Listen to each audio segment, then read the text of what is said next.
Kau berikan hidup yang baru. Darahmu menyucikan, pulihkan hatiku. Ku nyatakan kaulah segalanya. Engkaulah sumber pengharapan.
ku tahu, yang ku percaya, dan aku yakin kan kuasanya. Ia menjaga yang ku taruhkan hingga harinya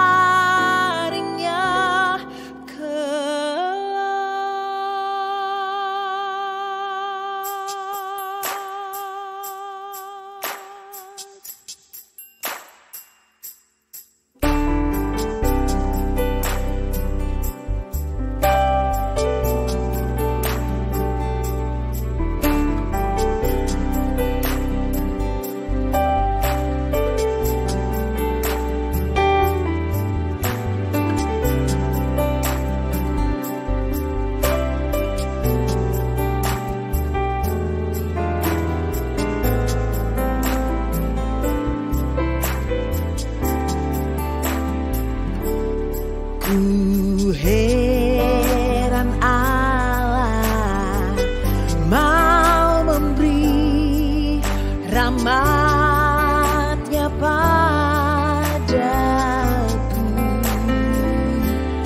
dan Kristus sudi menebus yang hina bagaiku. Namun ku tahu, yang ku percaya, dan aku yakin kan kuasanya. Ia menjaga yang ku taruhkan hingga harinya kelak.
namun ku tahu yang ku percaya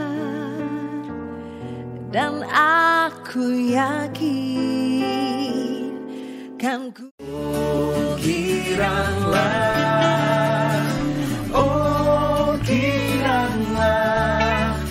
Tuhan Yesus amat cinta pada saya. Oh kiranglah, oh kiranglah, oh kiranglah Tuhan Yesus amat cinta pada saya. Oh kiranglah. Selamat pagi jemaat dikasihi oleh Tuhan, bersyukur kita baru saja boleh menyelesaikan seluruh rangkaian ibadah Prapaskah, Jumat Agung dan Paskah. Dan biarlah apa yang boleh kita renungkan selama masa-masa itu tidak berlalu begitu saja, tapi sungguh kiranya pengharapan Paskah tetap boleh tinggal di dalam hati setiap kita.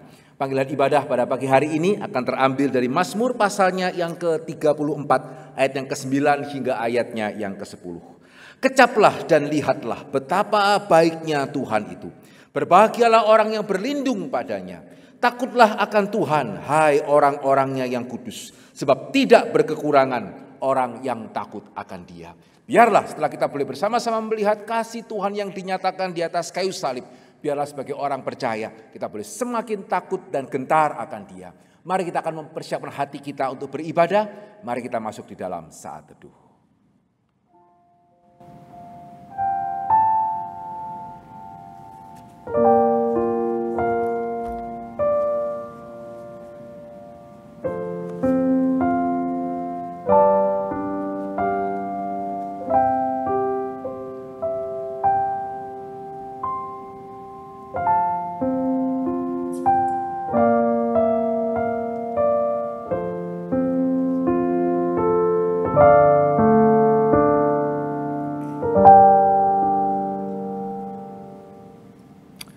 Ibadah kita pada hari ini akan kita mulai di dalam nama Allah Tritunggal. Kiranya Allah Bapa, Allah Anak, Allah Roh Kudus memberkati seluruh ibadah kita.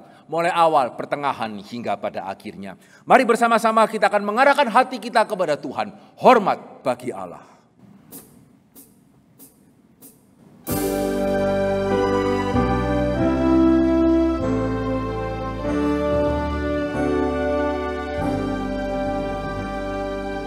Hormat bagi Allah Bapa, hormat bagi Anak dan Roh Kudus.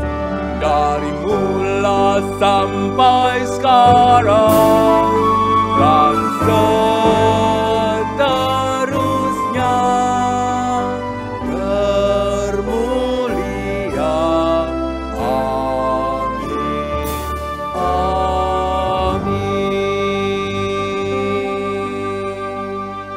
Mari bersama-sama kita masuk di dalam doa. Bapa dalam kerajaan surga, kami sungguh bersyukur dan berterima kasih ya Tuhan. Kalau belum lama yang lalu kami boleh bersama-sama merayakan hari Jumat Agung dan Paskah. Hari di mana Engkau menyatakan kasih-Mu. Hari juga di mana Engkau menyatakan pengharapan kepada setiap orang yang percaya. Tapi ya Tuhan, ampunilah kami kalau seringkali setelah Jumat Agung dan Paskah berlalu, seringkali begitu cepatnya kami melupakan kasih Tuhan, begitu cepatnya kami melupakan pengharapan yang Tuhan berikan kepada setiap kami.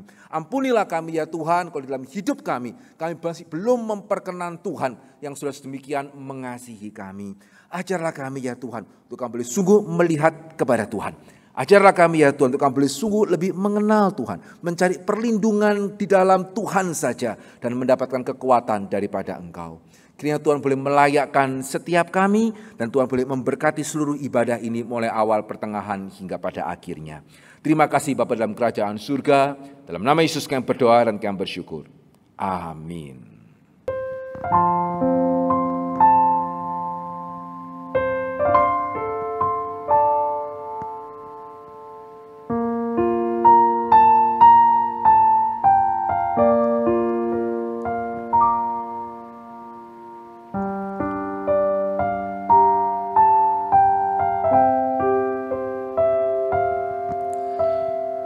Bapak Ibu yang terkasih di dalam Tuhan, selamat pagi, shalom. Sungguh bersukacita sebagai saudara seiman, kita boleh kembali bersekutu dan beribadah kepada Tuhan. Bapak Ibu, dunia tempat kita berada memberitahukan akan keberadaan Allah kita. Langit, bumi, dan ciptaannya menceritakan dan menggemakan akan kebesaran dan kuasa Allah kita. Mari Bapak Ibu, saya ajak Bapak Ibu untuk datang memuji dan memuliakan namanya.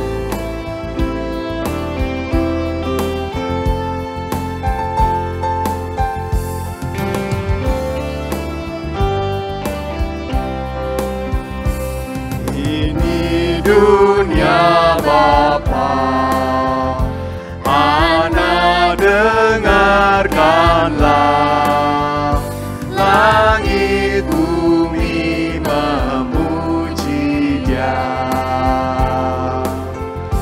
bintang pun menggema. Ini dunia Bapa, hatiku tenanglah, pohon bunga langit dan laut nyatakan kuasanya. Ini dunia Bapa, burung menyanyilah, terang fajar mekar bunga, nyatakan ciptanya. Ini dunia Bapa, hatiku tenanglah, pohon bunga langit dan laut nyatakan kuasanya. Ketahuilah bahwa Tuhan Allah tidak hanya menciptakan, tapi Dia adalah Allah yang berdaulat, yang memimpin dan menopang kehidupan umatnya. Mari kita sekali lagi menyanyikan Ini Dunia Bapa.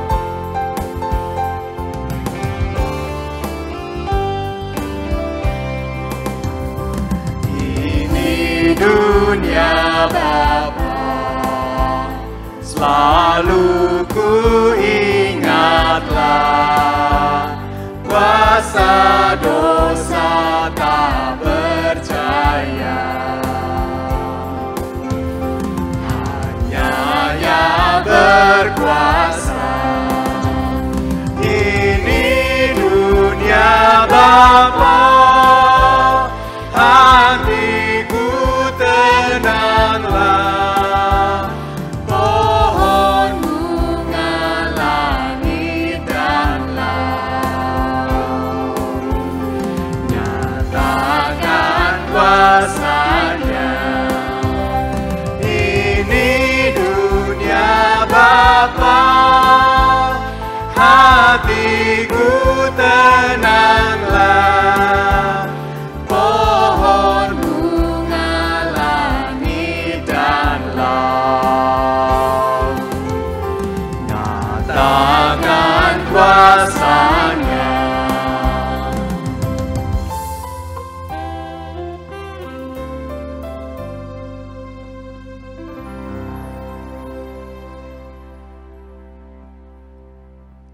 Bapak Ibu yang terkasih di dalam Tuhan, kita bersyukur akan Allah yang berkuasa dan berdaulat di dalam dunia ini. Namun satu hal yang penting adalah membiarkan Allah memimpin di dalam kehidupan kita. Salah satu caranya adalah kita mau selalu mengikut juru selamat kita dengan mendengar dan mengikuti Tuhan Yesus. Mari sama-sama kita nyanyikan, ku mau berjalan dengan juru selamatku. Mau berjalan dengan juru selamatku, di lembah berbunga dan berair sejuk. Ya kemana juga aku mau mengikutnya, sampai aku tiba di negeri bakal. Ikut ikut Tuhan Yesus. Ku tetap mendengar dan mengikutnya. Ikut Tuhan Yesus. Ya kemana juga ku mengikutnya.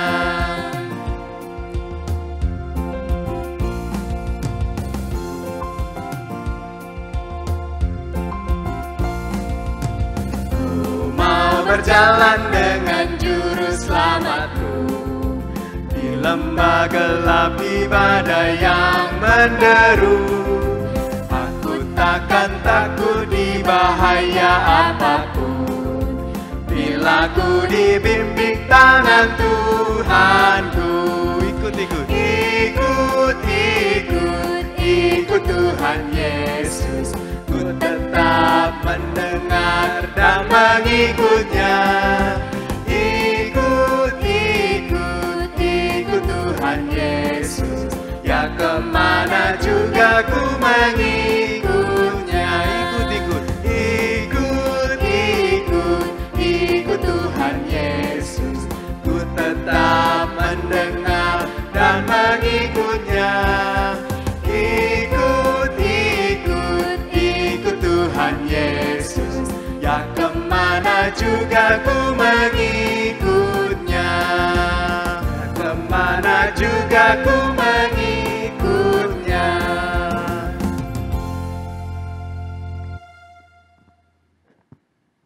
Bapak Ibu yang terkasih, kita hidup di dunia yang tidak pernah terhindar dari masalah. Namun ketika masalah itu datang bertubi-tubi dan menghancurkan keteguhan iman kita, apakah kita masih bisa bersyukur? Apakah kita bisa masih percaya kepada Tuhan? Pemazmur mengingatkan kita di dalam Mazmur 77 ayat yang ke-12 dan ke-13 yang menuliskan, aku hendak mengingat perbuatan-perbuatan-Mu Tuhan. Ya, aku hendak mengingat keajaiban-keajaiban-Mu dari zaman purbakala. Aku hendak menyebut-nyebut segala pekerjaan-Mu dan merenungkan segala perbuatan-Mu. Saudara, sungguh indah ketika kita bisa mengingat akan kasih setia Tuhan yang boleh dinyatakan dalam hidup kita. Alangkah indahnya kita bisa mengingat akan kasih setia Tuhan yang sudah memimpin dan memampukan kita untuk hidup di dunia ini. Mari kita akan menyiapkan hati kita untuk mendengarkan firman Tuhan. Kita nyanyikan, ku bersyukur Bapa.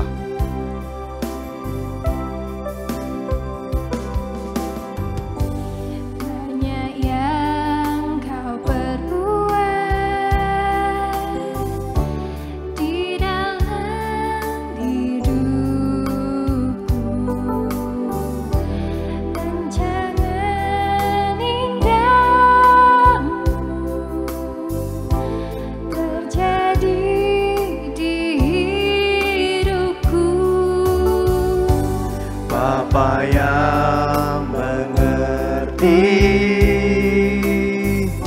segala yang ku perlu, kasih-Mu sempurna nyata dalam hidupku. Ku bersyukur Bapa, ku bersyukur Tuhan, buat kasih setia-Mu di dalam hidupku. Ku bersyukur Bapa,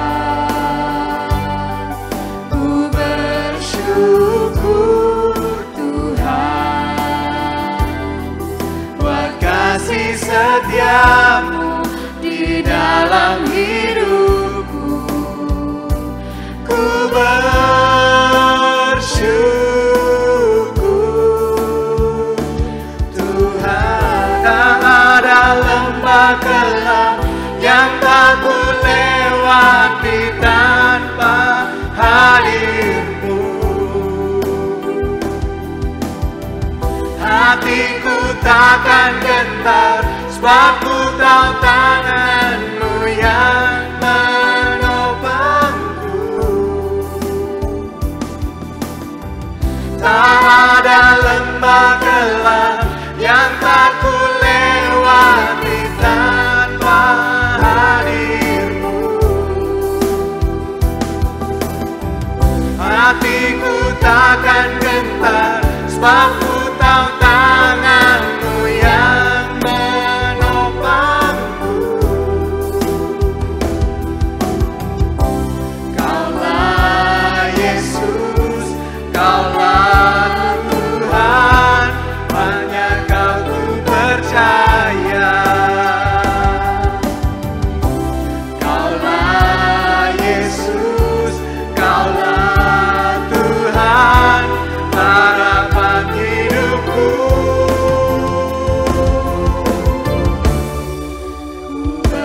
Makasih Tuhan, Kau sudah pimpin kami dalam kehidupan kami. Terima kasih Tuhan akan kasih setiamu yang sudah dinyatakan dalam hidup kami. Terima kasih Tuhan atas anugerah. Di dalam hidupku Ku bersyukur, ku bersyukur Bapa, ku bersyukur Tuhan, buat kasih setiamu di dalam hidupku. Ku bersyukur, ku bersyukur,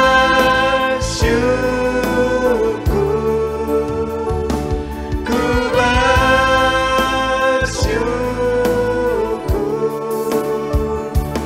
Tuhan.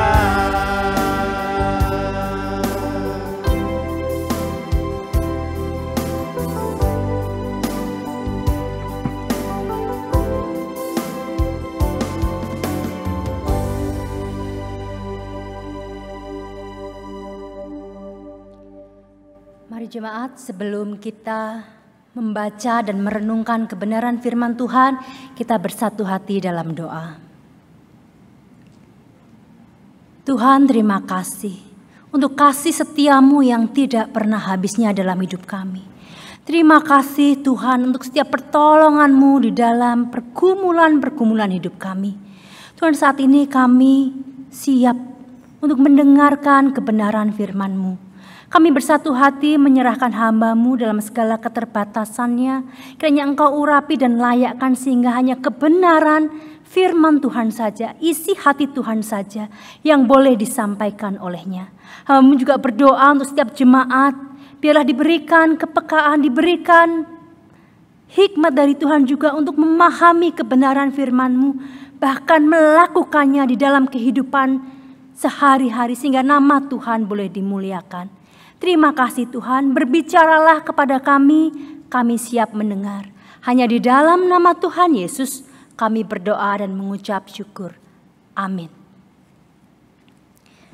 Jemaat yang dikasihi Tuhan, mari kita buka Alkitab kita. Kita akan belajar kebenaran firman Tuhan dari Yunus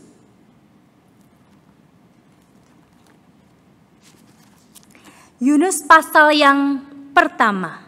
Kita akan membaca semuanya ya, ayat 1 sampai 17. Yunus pasal pertama. Datanglah firman Tuhan kepada Yunus bin Amittai demikian. Bangunlah, pergilah ke Niniwe, kota yang besar itu. Berserulah terhadap mereka, karena kejahatannya telah sampai kepadaku. Tetapi Yunus bersiap untuk melarikan diri ke Tarsis, jauh dari hadapan Tuhan.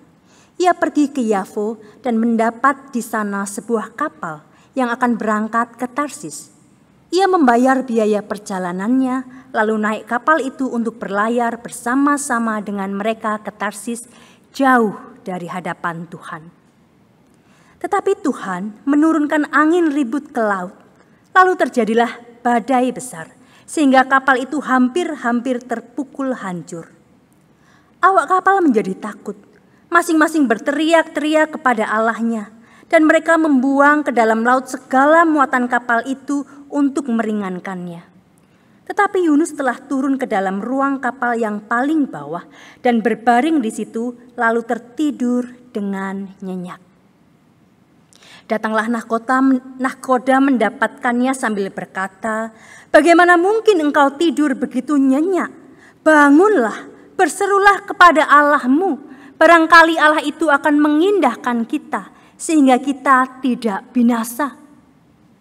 Lalu berkatalah mereka satu sama lain, "Marilah kita buang undi, supaya kita mengetahui karena siapa kita ditimpa oleh malapetaka ini." Mereka membuang undi dan Yunuslah yang kena undi. Berkatalah mereka kepadanya, "Beritahukanlah kepada kami, karena siapa kita ditimpa oleh malapetaka ini? Apa pekerjaanmu dan dari mana engkau datang? Apa negerimu dan dari bangsa manakah engkau?"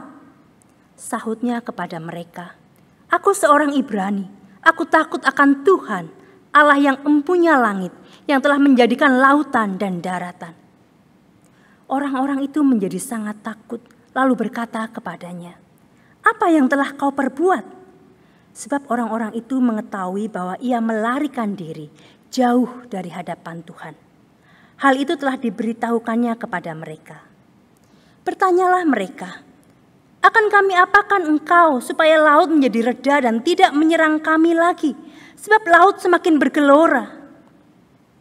Sahutnya kepada mereka, "Angkatlah aku, campakkanlah aku ke dalam laut, maka laut akan menjadi reda dan tidak menyerang kamu lagi. Sebab aku tahu bahwa karena akulah badai besar ini menyerang kamu." Lalu berdayunglah orang-orang itu dengan sekuat tenaga untuk membawa kapal itu kembali ke darat. Tetapi mereka tidak sanggup, sebab laut semakin bergelora menyerang mereka. Lalu berserulah mereka kepada Tuhan, katanya, "Ya Tuhan, janganlah kiranya engkau biarkan kami binasa karena nyawa orang ini, dan janganlah engkau tanggungkan kepada kami darah orang yang tidak bersalah, sebab engkau, Tuhan, telah berbuat seperti yang kau kehendaki." Kemudian mereka mengangkat Yunus, lalu mencampakkannya ke dalam laut, dan laut berhenti mengamuk.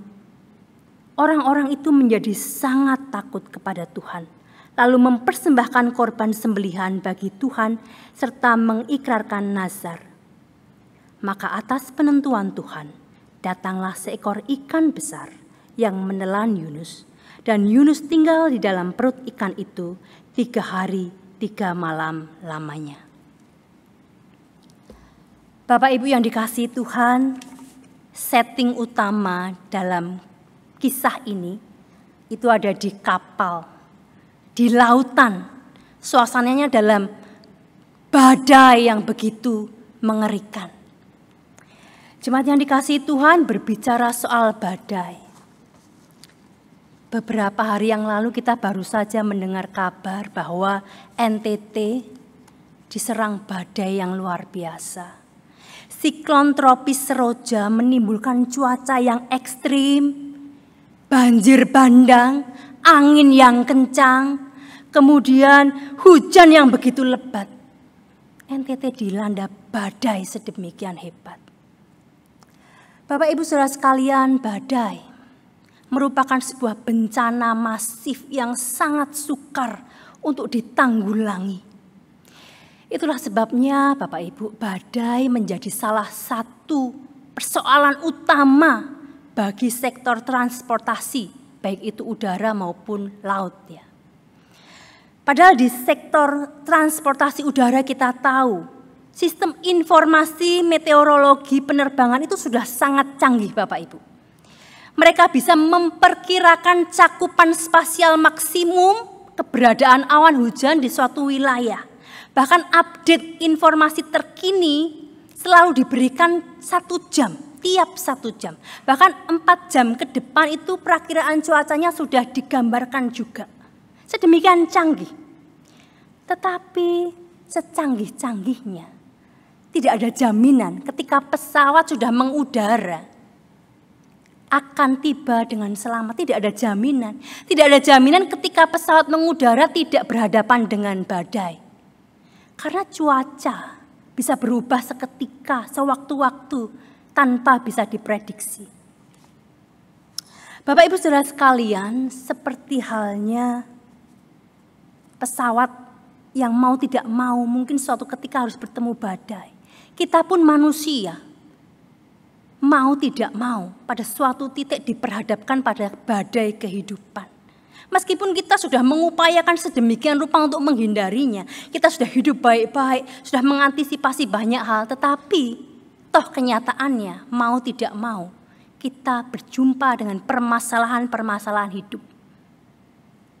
Bapak Ibu Saudara sekalian, persoalan hidup entah dalam skala besar atau kecil, kita harus siap siaga. Pertanyaannya adalah bagaimana kita menyikapi keberadaan badai ini.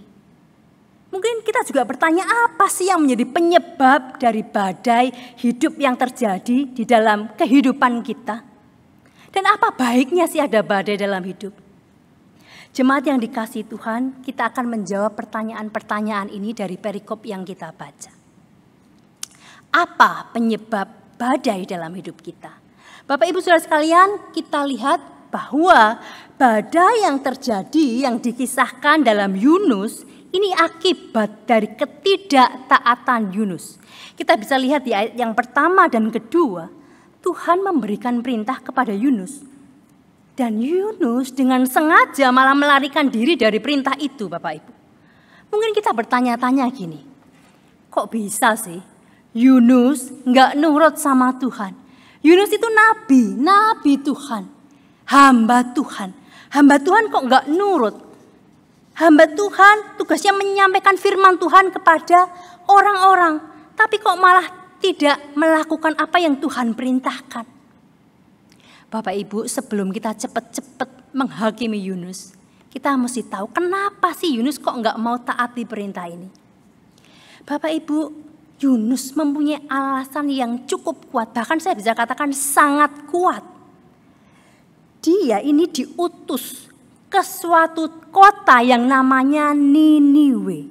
Loh, apa masalahnya dengan kota Niniwe? Bapak Ibu Saudara sekalian, Niniwe ini adalah ibu kota dari kerajaan Asyur, bangsa Asyur.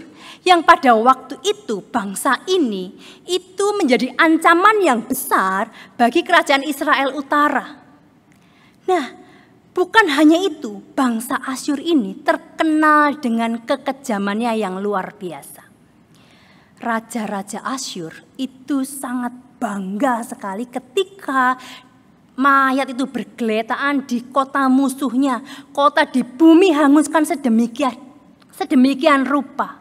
Bahkan di dalam sejarah tertulis dengan jelas. Contohnya Kaisar Salmaneser III. Salah satu raja dari bangsa Asyur ini, dia terkenal dengan penyiksaan yang sedemikian kejam. Dia biasa memutilasi tubuh dari musuh-musuhnya ini menjadi bagian-bagian yang kecil. Menggantung mayat-mayat kepala-kepala di tiang-tiang jalan. Bahkan, maaf kata, menguliti, menarik lidah, menarik kuku, hal-hal yang kecil lainnya. Bahkan kalau yang masih hidup ditawan ini menjadi budak yang diperlakukan dengan sangat bengis. Bapak Ibu Saudara sekalian, kepada bangsa yang seperti ini, kepada musuh Israel, Yunus diutus untuk memberitakan pertobatan. Jelas di dalam hati Yunus berkecamuk, bergejolak. Asal Bapak Ibu juga tahu bahwa Yunus ini adalah nabi yang patriotik. Maksudnya apa? Kalau kita lihat di dalam 2 Raja-Raja 14 ayat 25, menjelaskan bahwa Yunus ini melayani dalam pemerintahan Raja Israel, Yerobeam II. Di sini Yunus ini sangat mendukung kebijakan militer Raja Yerobeam ini untuk memperluas wilayahnya, untuk memperluas pengaruhnya. Karena Yunus ini begitu cinta kepada bangsanya. Pengen bangsanya ini menguasai daerah lain. Nah, seorang yang begitu patriotik, seorang yang begitu mencintai bangsanya, disuruh memberitakan pertobatan kepada bangsa lain, musuhnya yang kejam seperti itu. Saya rasa apa yang diperintahkan Tuhan ini sebuah mission impossible. Saya rasa kalau Yunus menceritakan bahwa dia menolak kepada perintah Tuhan ini, bangsa Israel bisa mengerti. Loh jangan, ngapain orang-orang Niniwe itu dibiarkan bertobat kalau bisa dihukum seberat-beratnya oleh Tuhan. Bapak Ibu Saudara sekalian, selain itu, mission impossible ini bukan hanya satu arah, tetapi di pihak lawan ya. Bayangkan seorang nabi musuh datang memberitakan kabar, firman, pertobatan untuk bertobat bangsa itu. Kira-kira mau dengar nggak? Itu hal yang nggak mudah, sulit. Nah mungkin di dalam pikiran Yunus, aku juga nggak rela memberitakan pertobatan ini sehingga bangsa itu tidak dihukum, aku nggak rela. Belum tentu juga bangsa itu mau dengar, buat apa? Nah Bapak Ibu, dengan latar belakang seperti ini, Yunus menolak panggilan Tuhan. Tampaknya wajar bukan Bapak Ibu? Sangat masuk akal, bisa dimengerti bukan? Tapi tidak. Perintah Allah menuntut ketaatan yang mutlak. Perintah Allah menuntut ketaatan yang mutlak. Tanpa kecuali. Meskipun tidak mudah untuk dimengerti, meskipun tidak mudah untuk dilakukan, tetap harus taat. Tetapi nyatanya Yunus memilih untuk pergi Bapak Ibu. Dikatakan di ayat yang ketiga, jauh dari hadapan Allah. Jauh dari hadapan Allah. Kemana dia pergi? Ke Tarsis. Bapak Ibu, Tarsis ini konon berada di ujung bumi. Jadi paradigma orang-orang pada waktu itu bumi ini flat, bumi datar. Jadi ada ujung-ujung bumi di mana lautan itu akan terjun bebas gitu ya. Nah, Tarsis ini disinyalir atau dipikirkan itu kota di ujung lautan. Jadi jauh dari hadapan Allah. Apakah Yunus itu sebagai nabi Tuhan tidak tahu walaupun ke ujung dunia sekalipun Tuhan bisa hadir di sana? Tahu Bapak Ibu, tahu dengan pasti. Tapi apa yang dimaksudkan di sini ketika dikatakan jauh dari hadapan Tuhan? Artinya Yunus ini sedang mengundurkan diri. Mengundurkan diri dari kenabiannya. Dia tidak mau melakukan tugas kenabiannya ini. Bapak Ibu, kenapa? Kenapa dia tidak mau? Kita tadi sudah tahu alasannya. Ketika pemikirannya tidak klop dengan apa yang direncanakan Tuhan. Ketika pikirannya tidak bisa menerima apa yang Tuhan rencanakan. Dia memilih untuk melakukan apa yang menjadi pilihannya. Bapak Ibu, sampai di sini kita bisa berefleksi. Ketika apa yang menjadi pemikiran kita, rencana kita tidak cocok dengan rencana Allah. Mungkin itu dalam pelayanan, mungkin itu dalam keluarga, dalam pekerjaan. Ketika kita diperhadapkan sesuatu yang nggak cocok dengan kebenaran firman Tuhan, mana yang kita pilih?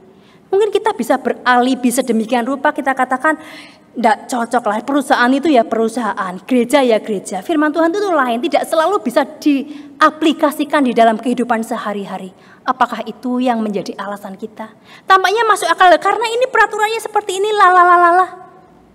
Apakah pemikiran kita yang akan memimpin kita untuk melakukan sesuatu daripada menaati apa yang Tuhan nyatakan?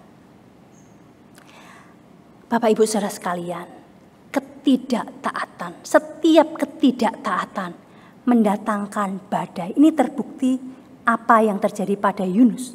Di ayat yang keempat dikatakan, tetapi Tuhan menurunkan angin ribut ke laut. Kata menurunkan di sini Bapak Ibu, menurunkan dalam bahasa aslinya sering digunakan untuk menggambarkan seseorang yang melempar senjata dengan sasaran yang tertentu, dengan sasaran yang pasti. Salah satu contoh penggunaannya di 1 Samuel 18 ayat 11 ketika Saul membidikkan tombaknya ke arah Daud. Nah, kata ini pula yang dipakai di sini. Sehingga artinya Allah mengarahkan badai ini, mengarahkan angin ribut ini kepada Yunus yang sedang tidak menaati apa yang Tuhan perintahkan. Setiap tindakan ketidaktaatan kepada Allah selalu diikuti badai hidup. Secara luas saya bisa katakan setiap dosa yang diperbuat oleh manusia mendatangkan hukuman dan kesulitan hidup. Bapak Ibu Saudara sekalian, Ayub pasal yang ke-5 ayat yang ke-6 dan 7 mengatakan hal yang senada. Dikatakan karena bukan dari debu terbit bencana dan bukan dari tanah tumbuh kesusahan, melainkan manusia menimbulkan kesusahan bagi dirinya sendiri seperti bunga api berjolak tinggi. Jemaat yang dikasihi Tuhan, ingat ketidaktaatan menghasilkan badainya sendiri. Nah, tetapi satu hal, jangan dikonversi, jangan dibalik. Ya Bapak Ibu, setiap badai hidup yang kita alami pasti dari dosa kita. Tidak. Pernyataan yang saya nyatakan adalah setiap dosa melahirkan badai. Melahirkan persoalan hidup, melahirkan kesulitan. Tetapi tidak semua kesulitan hidup yang kita alami itu adalah akibat dosa kita. Ini contohnya dari perikop yang tadi baru saja kita baca, bahwa badai yang terjadi yang dialami oleh para awak kapal tidak terjadi karena kesalahan awak kapal, tetapi karena kesalahan Yunus. Kisah Ayub juga tidak asing bagi kita, di mana kita tahu Ayub tidak melakukan satu kesalahan, tetapi harus menghadapi badai hidup yang sedemikian. Nah, jadi Bapak Ibu, ketika ada seseorang yang dilanda permasalahan bertubi-tubi, bencana, mungkin kecelakaan, mungkin kehilangan harta benda atau apapun, jangan cepat-cepat menghakimi. Kita langsung katakan, oh itu karena orang itu berdosa. Jangan kita menggunjingkan di belakang, oh karena dia itu punya kesalahan ini itu. Tidak selalu seperti itu. Nah Bapak Ibu, itu hal yang pertama. Apa yang menjadi penyebab terjadinya badai? Bisa karena dosa kita, bisa juga tidak karena dosa kita. Itu hal yang pertama. Pertanyaan selanjutnya yang harus kita tanyakan juga, lalu bagaimana kita bisa menghadapi badai hidup yang harus kita alami? Dari perikop yang kita baca, ada dua reaksi yang begitu berbeda yang ditunjukkan oleh para awak kapal ini dan Yunus. Dua kontras yang begitu berbeda. Kita lihat. Yang pertama Bapak Ibu. Reaksi normal ketika seseorang itu menghadapi badai hidup. Badai maksud saya, menghadapi badai. Badai itu kan angin yang begitu kencang, yang mempunyai kecepatan puluhan bahkan mungkin ratusan kilometer per jam. Dengan mungkin hempasan gelombang karena itu di tengah lautan. Wajar sekali kalau awak kapal ini takut. Dan dikatakan bahwa mereka berteriak-teriak menyerukan nama Allah mereka. Nah Allah mereka memang dalam hal ini adalah dewa-dewa karena mereka belum mengenal Tuhan. Tapi ini reaksi yang sangat wajar, reaksi yang spontan. Ini adalah hal yang sangat alamiah dilakukan manusia di dalam keadaan yang ekstrim, keadaan yang terjepit, menyerukan nama Tuhan, memanggil nama Allahnya. Tetapi kita lihat, di sini Yunus tidak mempunyai ekspresi alami seperti itu. Tampaknya dia kehilangan ekspresi alaminya dalam relasinya dengan Allah. Ketika badai tidak dituliskan, Yunus menyeru kepada Tuhan, tidak ada. Kontras, awak kapal berdoa, menyerukan nama Tuhan, Yunus sama sekali tidak. Itu hal yang pertama. Hal yang kedua, kita lihat bahwa para awak kapal ini dengan sekuat tenaga membuang muatan untuk meringankan kapal. Kemudian mereka mengupayakan mendayung ke sini, mendayung ke sana supaya kapal ini tetap stabil. Mereka dengan pengalaman mereka sebagai pelaut, mereka menggunakan hikmat mereka. Tetapi apa yang dilakukan Yunus Bapak Ibu? Dikatakan dia pulas tertidur di bagian paling bawah kapal. Ini perlu dipertanyakan. Hamba Tuhan, anak Tuhan yang sudah mengenal Tuhan, cuek. Dikatakan Yunus ini tidur di bagian yang paling bawah dari kapal. Bagian bawah paling bawah di kapal itu tidak nyaman sama sekali untuk tidur Bapak Ibu. Nah ini menggambarkan bahwa Yunus ini sedang menghindar dari orang-orang. Belum lagi kalau kita lihat dari frasa kata tertidur dengan lelap, dalam ekspresi bahasa aslinya itu menunjukkan bahwa tidur di sini menjadi tuli dan berhenti mendengar suara-suara di luaran di sekitarnya. Ini sekali lagi menegaskan bahwa Yunus melarikan diri dari masalah yang harus dia hadapi. Dia memilih bukan hanya lari dari Allah, tetapi lari dari orang-orang di sekitarnya. Dia tidak mau menghadapi permasalahan yang ada. Bapak Ibu, sampai di sini kita juga bisa berefleksi. Ketika kita menghadapi persoalan, apakah kita menghadapinya dengan legowo? Apakah justru kita melarikan diri dari Tuhan, melarikan diri dari sesama, tidak mau menghadapinya? Kita mungkin lari kepada kesenangan-kesenangan sementara, lari kepada makanan, kepada minum-minuman, kepada hal-hal lainnya yang merusak. Hal yang ketiga Bapak Ibu, kontras yang lain yang kita bisa lihat. Para awak kapal ini berefleksi, mereka introspeksi. Dikatakan mereka mencari penyebab. Apa yang menyebabkan badai ini?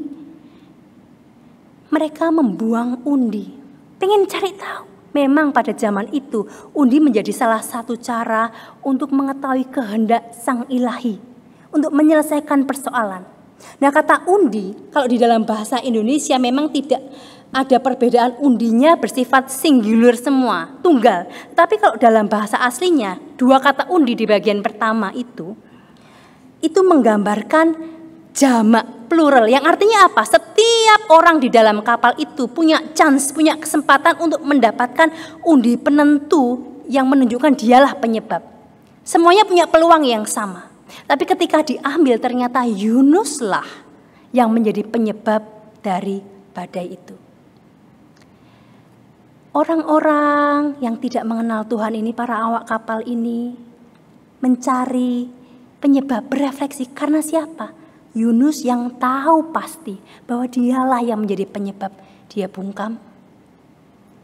Hal yang keempat Bapak Ibu, setelah tahu penyebabnya, awak kapal ini mencari solusi. Lalu bagaimana? Apa yang harus kita lakukan supaya kita tidak binasa? Ketika mereka tahu bahwa Yunus jadi penyebabnya, mereka tidak langsung rame-rame itu membuang Yunus dengan paksa. Mereka tidak mengutuki Yunus, nyala-nyalain Yunus, tidak. Mereka mengkonfirmasi, benar tah? Karena kamu, apa yang kamu perbuat? Kamu dari mana? Apa yang kamu lakukan? Terus kita mesti bagaimana? Yang kelima kita bisa lihat. Ketika solusi pun diberikan oleh Yunus. Yunus akhirnya ngaku dalam keterpepetannya dia karena sudah ketahuan memang dia penyebabnya. Awak kapal ini tidak dengan segera serta-merta melemparkan Yunus ke laut seperti apa yang diminta Yunus bahkan. Mereka masih berusaha dengan sekuat tenaga mendayung kapal supaya bisa ke tepian, ke pantai. Bapak Ibu, di dalam keadaan badai itu, keadaan itu begitu panik, begitu mengerikan bisa dibayangkan. Dan menuju ke tepian pantai itu bukan opsi yang bagus. Kenapa? Karena di tepian pantai, di lautan, di tempat itu banyak sekali karang-karang terjal. Ketika harus dibawa ke tepi pantai ada resiko bahwa kapal itu bisa terhantam oleh karang dan hancur berkeping-keping. Jadi pantai bukan opsi yang bagus. Meskipun mereka berniat untuk menyelamatkan Yunus, meletakkan di sana. Tapi tidak bisa. Tapi at least mereka berusaha, mereka penuh belas kasihan. Jangan orang ini dilempar ke laut. Awak kapal ini mempunyai belas kasihan kepada Yunus yang sekalipun yang menjadi penyebab masalah itu. Tetapi kita lihat, Yunus yang diutus Tuhan untuk memberitakan berita pertobatan kepada orang-orang yang tidak mengenal Tuhan justru tidak mempunyai belas kasihan itu. Jemaat yang dikasihi Tuhan, sampai di sini saya merenung. Saya katakan pada diri saya sendiri juga, ini sebuah otokritik yang sangat tajam. Menembus hati saya, menembus jiwa saya. Bapak Ibu Saudara sekalian, sebagai orang-orang yang percaya kepada Tuhan, bagaimana sikap kita ketika kita menghadapi badai hidup? Apakah kita seperti awak kapal yang begitu memikirkan orang lain, berusaha selamat sama-sama, atau seperti Yunus? Ibarat kata Bapak Ibu, ibarat kata ini seumpama pandemi ini kita gambarkan sebagai badai global yang melanda semua umat manusia di dunia ini, di bumi ini. Bagaimana sikap kita menghadapi pandemi selama ini? Apakah kita seperti awak kapal ataukah seperti Yunus? Apakah kita mementingkan diri kita sendiri, memikirkan keluarga kita sendiri? Yang penting aku selamat, yang penting keluargaku masih bisa hidup, masih bisa makan. Enggak peduli orang lain, enggak peduli mungkin karyawan, enggak peduli mungkin tetangga, enggak peduli bawahan. Perusahaanku kolaps kok, enggak urusan. Waktunya PHK, bahkan yang sudah kerja mungkin berpuluh-puluh tahun lamanya, ya di PHK begitu saja. Jangan sampai itu terjadi pada kita anak-anak Tuhan. Ini suatu otokritik yang begitu tajam. Apa yang kita lakukan? Apakah kita seperti awak kapal yang begitu peduli? Atau seperti Yunus yang ngakunya anak Tuhan? Orang yang takut akan Tuhan. Bapak Ibu Saudara sekalian, di masa-masa vaksinasi ini, bagaimana sikap kita? Apakah kita berlomba-lomba untuk jadi yang pertama dapat vaksin dengan berbagai cara? Nabrak sini, nabrak sana, apakah itu yang kita lakukan? Merugikan orang lain, menyusahkan orang lain, mungkin menyerobot hak orang lain. Jangan sampai hal seperti itu terjadi Bapak Ibu. Kalau kita ingat ya Bapak Ibu, di awal-awal ditemukannya vaksin ya, saya yakin dan percaya kebanyakan dari kita termasuk saya itu nggak mau jadi yang awal-awal mendapatkan vaksin. Siapa tahu jadi kelinci percobaan, belum tentu terbukti ke khasiatnya. Presiden kita Pak Jokowi mungkin tahu keresahan masyarakat yang sedemikian. Dengan arif dan bijak, dia menjadi volunteer pertama yang official yang disuntik vaksin. Sehingga orang-orang pada akhirnya yakin, wah Pak Presiden aja divaksin. Lalu orang-orang berbondong-bondong untuk mau vaksin. Tetapi ya karena keterbatasan vaksin Bapak Ibu, memang pemerintah harus mengatur sedemikian rupa dengan prioritas-prioritas dan tahapan-tahapan yang diatur, dipikirkan. Mungkin pertama-tama para medis, karena mereka yang harus berada di garis paling depan untuk menolong para pasien. Kemudian mungkin para petugas pelayan umum, pelayan publik, supaya bisa melayani dengan lebih baik lagi. Kemudian para lansia yang kita tahu mereka relatif lebih rentan, daya tahan tubuh lebih rendah mungkin dibandingkan orang-orang muda. Kita hargai apa yang sudah ditentukan, yang menjadi kebijakan. Kita kooperatif, menghormati mereka yang sudah menentukan aturan dengan sangat baik. Bapak Ibu, tapi satu hal ya, selain jadi otokritik untuk kita, saya juga mengingat bahwa gereja kita ini luar biasa, bersyukur sekali. Di masa pandemi sudah melakukan satu hal yang nyata, hal yang baik melalui Elsat Peduli. Setiap bulan dan terus-menerus dari awal pandemi sampai saat ini memberikan bantuan kepada masyarakat sekitar, memberikan sembako, masker, memberikan sabun cuci tangan. Ini suatu kepedulian yang nyata. Berharap apa sih Bapak Ibu? Orang-orang yang belum mengenal Tuhan melihat Kristus kecil berjumpa dengan Tuhan di tengah badai pandemi yang menyusahkan mereka. Mereka bertemu dengan Kristus kecil yang membawa bantuan, yang membawa kasih yang nyata. Bapak Ibu Saudara sekalian, perjumpaan dengan Tuhan di tengah badai ini adalah hal yang indah. Kita lihat di sini Bapak Ibu, para awak kapal, orang-orang yang belum mengenal Tuhan pun pada akhirnya berjumpa dengan Tuhan. Pada akhirnya mereka menyebut Tuhan di ayat yang ke-14 dengan Tuhan besar semua. Kalau di ayat yang sebelumnya, ayat yang ke-5, mereka berteriak-teriak menyerukan nama Allah dengan huruf kecil semua. Ini artinya kepada dewa-dewa mereka. Tapi dalam perjalanan badai yang mereka alami, akhirnya mereka mengenal Tuhan, mereka berjumpa dengan Tuhan. Dikatakan di ayat yang ke-14, Bapak Ibu. Mereka berseru kepada Tuhan dan katanya, ya Tuhan. Ini Tuhannya menuju ke Yahweh.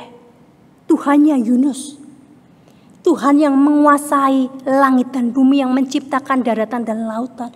Mereka berseru-seru. Bahkan di ayat yang ke-16 dikatakan mereka menjadi sangat takut. Sangat takut. Di sini bukan takut kepada badainya lagi. Kalau kepada badai di awal mereka takut. Di sini dikatakan sangat takut.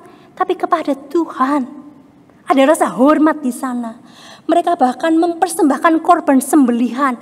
Bukan hanya itu, mereka bernazar. Mereka jadi orang yang percaya kepada Tuhan. Haleluya. Di dalam badai yang mereka alami, orang-orang yang belum percaya ini berjumpa dengan Tuhan. Bapak Ibu Saudara sekalian, lagu Amazing Grace, How Sweet the Sound That Saved a Wretch Like Me. Lagu yang amazing sekali, yang memberkati banyak orang. Kita tahu mungkin bahwa latar belakang dari cerita ini, seorang yang bernama John Newton, mungkin cerita ini tidak asing. Ketika dia masih hidup dalam dosa, dia adalah penjual budak. Bukannya penjual budak, dia penjual budak yang bengis. Dia berlayar dan suatu waktu dia harus menghadapi badai. Ketika dia menghadapi badai yang begitu mengerikan, dia berseru kepada Tuhan, Tuhan, kasihanilah aku. Di situ dia merenungkan akan hidup dan mati, merenungkan akan Tuhan. Di dalam badai itu akhirnya menjadi titik balik perjumpaan dia dengan Tuhan kembali. Dia bertobat dari segala dosa-dosanya. Dari titik itu dia merenung dan merenung, mengikut Tuhan. Setapak demi setapak dipakai Tuhan menjadi luar biasa. Menjadi alat Tuhan, menjadi hamba Tuhan. Yang menggubah lagu yang begitu indah. Banyak yang dia gubah, lagu-lagu yang sangat memberkati. Dia melayani banyak orang. Itu orang yang belum mengenal Tuhan, berjumpa dengan Tuhan di dalam badai kehidupan. Bagaimana dengan Yunus? Yunus seorang yang sudah mengaku mengenal Tuhan. Dikatakan di ayat yang ke-17, datanglah seekor ikan besar yang menelan Yunus. Bapak Ibu Saudara sekalian, di dalam perut ikan 3 hari 3 malam lamanya. Kita bayangkan kegelapan menguasainya. Lendir-lendir ikan mungkin itu mengelilingi dia, dikatakan terbelit lumut lautan. Seorang diri tanpa teman. Disitulah dia berjumpa kembali dengan Allah. Dalam doanya di pasal yang kedua kita bisa lihat bagaimana Yunus menaikkan doa yang begitu tulus kepada Tuhan. Dia berjumpa dan mengakui Tuhan sekali lagi dalam hidupnya. Bapak Ibu Saudara sekalian, ada kalanya badai-badai hidup yang kita alami membawa perjumpaan kembali dengan Tuhan. Beberapa hari yang lalu kita mendengar kesaksian dari penginjil Elsia. Saya sangat-sangat terberkati. Beliau menceritakan bagaimana dia mengalami badai kehidupan, yaitu sakit leukemia yang dia derita. Bapak Ibu, penyakit itu dan segala pengobatan yang harus dijalani membawa pada suatu proses yang tidak mudah. Kita tahu di masa pandemi untuk berobat ke luar negeri harus ada prosedur yang begitu pelik, begitu rumit dan ketat. Tetapi di dalam lembah-lembah kekelaman penginjil Elsia katakan, dia melihat bagaimana tangan Tuhan terulur menolong dalam setiap tahapan yang harus beliau jalani. Walaupun judul yang diberikan adalah mepet, segala sesuatu tampaknya begitu mepet. Tetapi tepat pada waktunya, tepat ketika dibutuhkan. Penginjil Elsia mengalami Tuhan sedemikian. Bukan hanya itu, dikisahkan bahwa beliau cerita dia berjumpa dengan Tuhan. Melihat sosok Tuhan. Itu menjadi kekuatan tersendiri. Bahkan firman Tuhan menjadi begitu hidup. Firman yang sudah ada di dalam kepalanya selama ini menjadi begitu nyata. Menjadi begitu hidup dan berbicara kepadanya secara langsung. Dan itu menjadi kekuatan yang luar biasa. Bapak Ibu Saudara sekalian, ada satu hal yang sangat menarik di acara OPM ini. Yang belum lihat boleh lihat, sangat memberkati. Penginjil Elsie ditanya waktu itu sama Ibu Mega Antonio ya. Pertanyaan yang sangat menarik. Dikatakan gini, Elsie, kalau Tuhan bilang kamu dikasih pilihan. Yang pertama, kamu tidak sakit, tetapi kamu tidak mengalami kehadiran Tuhan. Atau yang kedua, kamu sakit, tetapi mengalami kehadiran Tuhan, berjumpa dengan Tuhan. Bapak Ibu Saudara sekalian, ini pertanyaan yang tidak mudah. Kalau ada opsi yang ketiga, Bapak Ibu dan saya pasti bisa ngomong gini. Ya maunya sih tidak sakit tapi berjumpa dengan Tuhan. Maunya begitu, tapi Bu Mega tidak kasih opsi itu. Ketika diberikan pertanyaan yang tidak mudah ini, Penginjil Elsie berpikir, bahkan untuk sejangka waktu merenungkan, iya apa jawabnya. Tapi saya sangat amazed dengan jawaban yang diberikan. Penginjil Elsie katakan begini, di saat sakit, saya mengalami perjumpaan secara pribadi dengan Tuhan dan merasakan intimasi, kedekatan yang luar biasa dengan Tuhan. Dan pengalaman seperti itu memang tidak semua orang mendapatkannya. Pengalaman itu tidak bisa dinego juga. Misalnya ya sudah aku milih sakit lah supaya aku bisa bertemu dengan Tuhan. Tidak. Tuhan beri sakit aku agar aku mengalami tidak seperti itu. Satu pernyataan yang jujur diungkapkan seperti ini. Saya tidak bersyukur karena penyakit leukemia yang saya alami. Tapi yang saya syukuri adalah penyertaan Tuhan yang nyata selama saya menjalani semua ini. Perjumpaan dengan Tuhan di tengah pergumulan, di tengah badai hidup ini yang saya syukuri.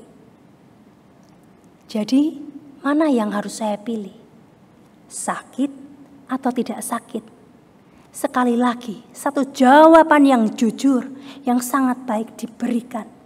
Saya tidak memilih sakit. Jelas Bapak Ibu, sakit itu tidak enak. Apalagi sakit leukemia. Tetapi kata Penginjil Elsie, seperti Maria, Ibu Yesus, yang mengatakan, jikalau Tuhan menghendaki aku untuk mengalami semua ini, aku mau nurut. Aku mau nurut. Bapak Ibu Saudara sekalian, terkadang di tengah badai, kita tidak memahami banyak hal. Kita tidak mengerti mengapa ini semua terjadi. Kita tidak tahu itu kehendak Tuhan atau itu kesalahan kita tidak tahu. Tapi ketika kita diizinkan untuk mengalami badai hidup, kita tahu kita tidak sendiri. Dan badai hidup ada kalanya membawa kita memahami kebenaran-kebenaran yang sebelumnya tidak pernah kita mengerti dengan baik. Mungkin kita tahu, tapi kita tidak pernah mengerti dengan sungguh. Kebenaran-kebenaran ini mungkin hanya bisa dipahami dalam keadaan-keadaan yang sulit. Itulah keindahan di dalam kita menghadapi badai, perjumpaan dengan Tuhan. Bapak Ibu Saudara sekalian, hal ini tidak berarti Tuhan senang ketika kita itu umatnya berada dalam badai supaya berjumpa dengan Dia. Tidak. Tuhan tidak menciptakan manusia supaya menderita, supaya mengalami sakit, supaya susah hidupnya, supaya mengalami bencana atau bahkan kematian. Tidak, Bapak Ibu. Hal buruk terjadi. Kejahatan masuk dalam dunia ini karena manusia berpaling dari Allah. Manusia berbalik dari Allah. Jemaat yang dikasihi Tuhan, Allah sendiri merasa pilu, merasa sedih ketika manusia harus menderita. Yesaya pasal yang ke-63 ayat yang ke-8 dan 9 mengatakan seperti ini. Bukankah Ia berfirman, sungguh merekalah umatku, anak-anak yang tidak akan berlaku curang. Maka Ia menjadi juru selamat mereka. dalam segala kesesakan mereka. Bukan seorang duta atau utusan, melainkan Ia, Tuhan. Dia sendirilah yang menyelamatkan mereka. Dialah yang menebus mereka dalam kasih-Nya dan belas kasihan-Nya. Ia mengangkat dan menggendong mereka selama zaman dahulu kala. Bapak Ibu Saudara sekalian, begitu kasih-Nya kepada kita, sehingga Yesus, anak Allah itu, rela turun ke dalam dunia, bahkan menanggung badai murka Allah yang seharusnya Bapak, Ibu, dan saya tanggung, tapi Dia rela menanggungnya seorang diri. Demikian besar kasih Allah.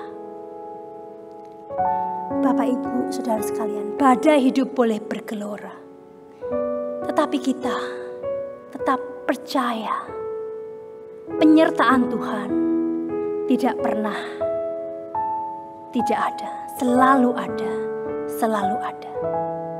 Saya mengajak kita semua untuk menyanyikan satu lagu yang begitu indah. Kita nyanyikan bagian refnya saja. Di saat badai bergelora. Di saat badai bergelora, ku akan terbang bersamamu.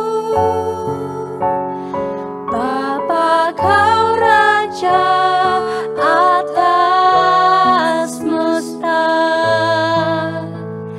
ku tenang sebab Kau Allahku. Mari kita berdoa. Bapa dalam surga, terima kasih Tuhan. Di saat badai hidup bergelora, kami tahu kami tidak sendiri. Di saat badai hidup melanda, kami tahu Tuhan Engkau bersama dengan kami. Jikalau Engkau sendiri Allah yang sudah menanggung badai murka yang harusnya kami alami, Engkau yang begitu mengasihi kami, maka kami tidak perlu khawatir, kami tidak perlu takut ketika persoalan-persoalan hidup harus kami jalani. Ajar kami Tuhan, ajar kami terus percaya. Bahkan kami menjadi saksi Tuhan ketika kami mengalami kesulitan-kesulitan hidup. Sehingga nama Tuhan dipermuliakan. Orang bisa melihat Tuhan di dalam badai ini karena kami ada di tengah-tengah kesusahan yang ada. Terima kasih Tuhan, terima kasih. Hanya di dalam nama Tuhan Yesus kami berdoa dan mengucap syukur. Amin.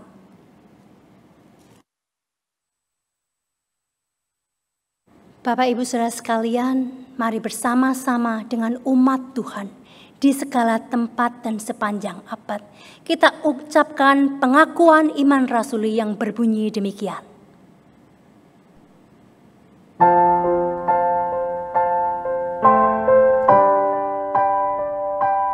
Aku percaya kepada Allah, Bapa yang Maha Kuasa, Khalik langit dan bumi, dan kepada Yesus Kristus, Anaknya yang tunggal, Tuhan kita, yang dikandung dari Roh Kudus, lahir dari anak darah Maria, yang menderita sengsara di bawah pemerintahan Pontius Pilatus, disalibkan, mati dan dikuburkan, turun ke dalam kerajaan maut. pada hari yang ketiga bangkit pula dari antara orang mati, naik ke surga, duduk di sebelah kanan Allah, Bapa yang Maha Kuasa. dan dari sana ia akan datang untuk menghakimi orang yang hidup dan yang mati. Aku percaya kepada Roh Kudus, gereja yang kudus dan am, persekutuan orang kudus, Pengampunan dosa Kebangkitan tubuh. dan hidup yang kekal. Amin.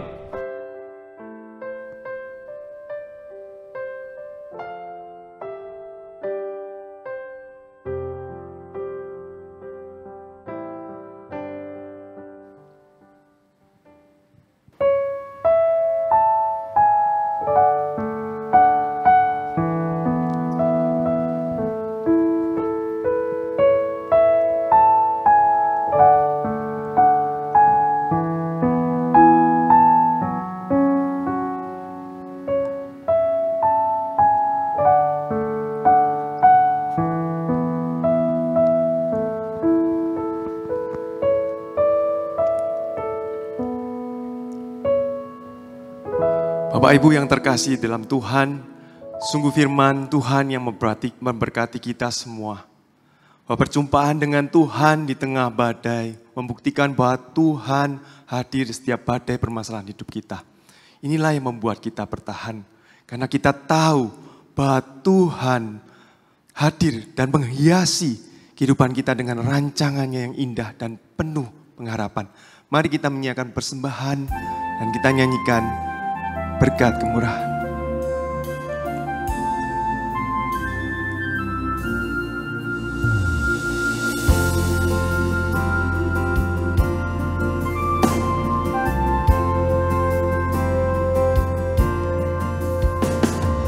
Kau hiasi kehidupanku dengan kemurahan-Mu. Kau rancangkan masa depanku penuh dengan harapan. Aku ada saat ini, semuanya karena kasih-Mu. Aku hidup hari ini, semua berkat kemurahan-Mu. Terima kasih Yesus, Engkau sangat baik, teramat baik bagiku.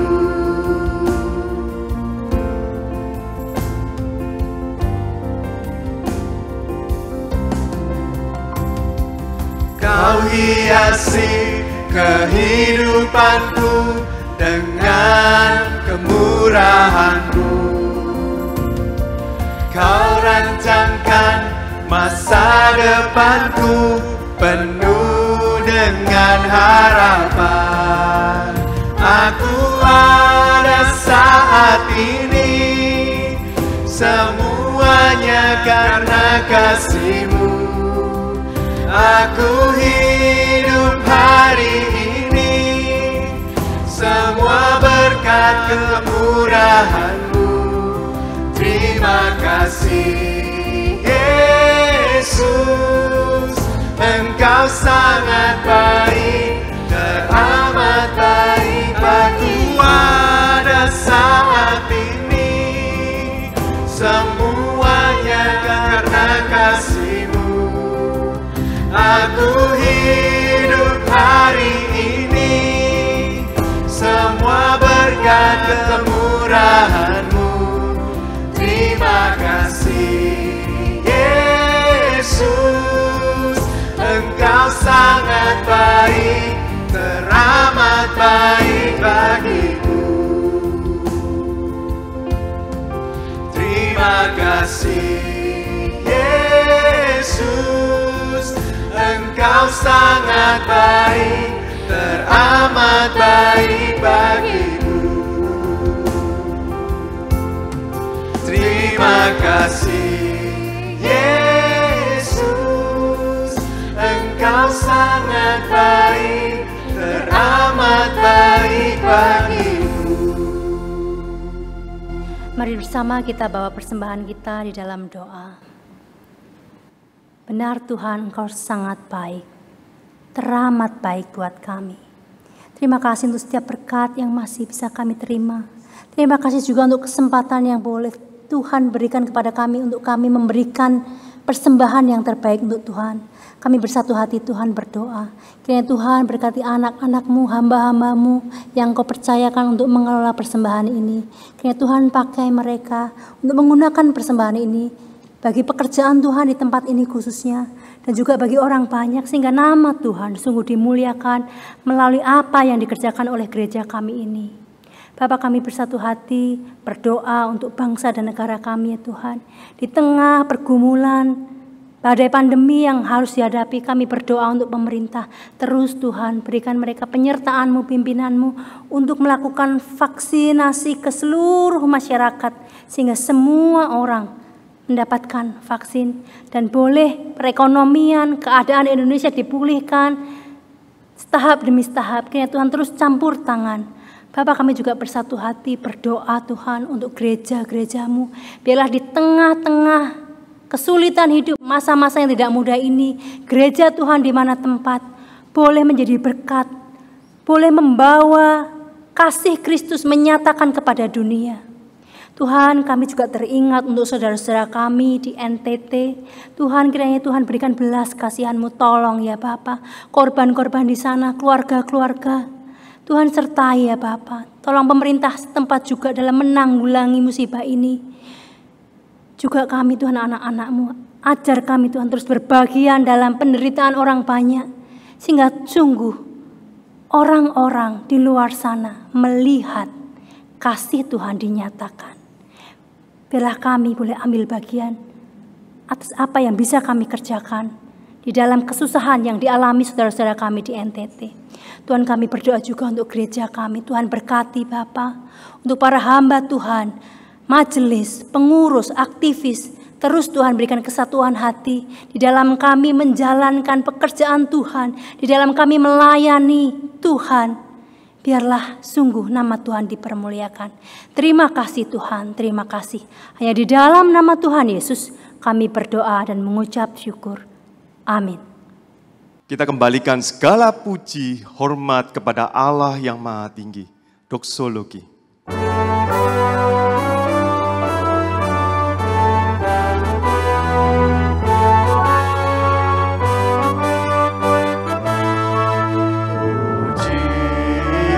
Allah Bapa Putra, puji Allah Roh Kudus, ketiganya yang esa, pohon selamat, sumber berkah.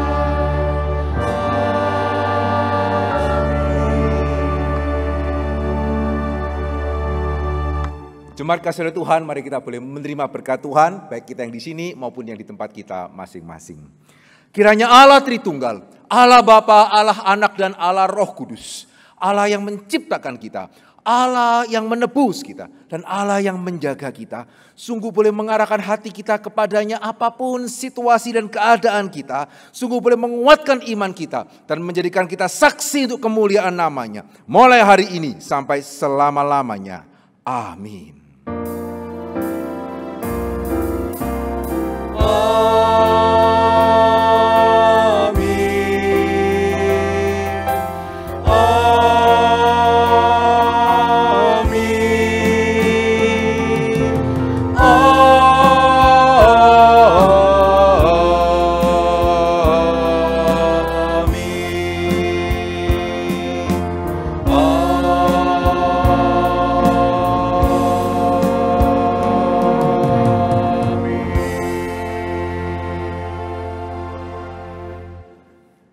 Puji Tuhan. Saudara, hanya dua hal yang ingin saya tekankan pada kesempatan kali ini. Yang pertama, sekali lagi kita bersyukur untuk pemerintah kita yang boleh terus mengusahakan vaksin. Bersyukur juga untuk antusias dari masyarakat yang begitu baik, juga dari jemaat Elion. Nah, saudara, izinkan saya hanya mengatakan satu hal saja, keinginan untuk divaksin itu sangat baik ya. Tapi biarlah pada waktu kita ingin divaksin, ya bagaimana kita divaksin, biarlah itu boleh tetap memuliakan nama Tuhan dan jangan sampai menjadi batu sandungan.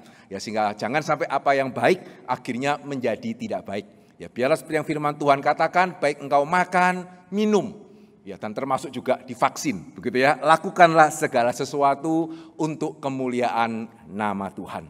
Saudara, yang pertama dan yang kedua, begitu ya, saudara tahu bagaimana ada barusan bencana terjadi kembali, begitu ya, di negara kita, ya di NTT tepatnya. Nah, saudara, kami ingin mengundang setiap jemaat yang boleh bersama-sama untuk boleh mengurangi beban daripada yang ada. Saudara bisa mendukung di dalam hal persembahan, saudara boleh memberikan persembahan dengan menambahkan angka 21. Jadi misalnya 100.000 21 begitu ya, atau 1.000.000 21 begitu ya. Ya, sehingga berikan angka 21 di belakangnya, dan persembahan yang ada angka 21-nya akan kita arahkan untuk boleh membantu saudara-saudara kita yang mengalami bencana alam di NTT. Kiranya Tuhan boleh memakai setiap kita. Ya, kita sebentar mendengarkan pengumuman.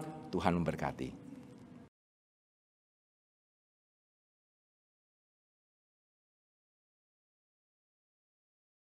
Selamat pagi Bapak Ibu sekalian, salam sejahtera dalam Kristus. Hari ini ada 2 pengumuman penting. Yang pertama, Rabu tanggal 14 April ada online prayer meeting jam 7 malam. Kita akan mendengarkan sharing dari saudara kita Bapak Rafa Hosea. Mari kita sama-sama mendengarkan sharing tersebut, kita berdoa dan mendengarkan firman Tuhan. Lalu yang kedua, tadi sempat disebutkan juga ada bencana yang cukup besar yang terjadi di Nusa Tenggara Timur pada hari Minggu yang lalu. Kita bekerja sama dengan PGTI dan Perkantas untuk membantu mereka karena banyak orang-orang yang kehilangan rumah tinggal mereka kehilangan anggota keluarga mereka dan kehilangan harta benda mereka. Jadi kita mau bersama-sama untuk membantu mereka. Bagi Bapak Ibu yang terbeban untuk membantu, silakan memberikan persembahan di rekening Elion Satelit dengan tambahan angka 21. Jadi kalau seandainya angka 100.000 ditambahkan angka 21 menjadi 100.021 rupiah. Demikian untuk pengumuman pada hari ini. Terima kasih untuk perhatiannya. Ingat pakai masker, jaga jarak, cuci tangan. God bless you.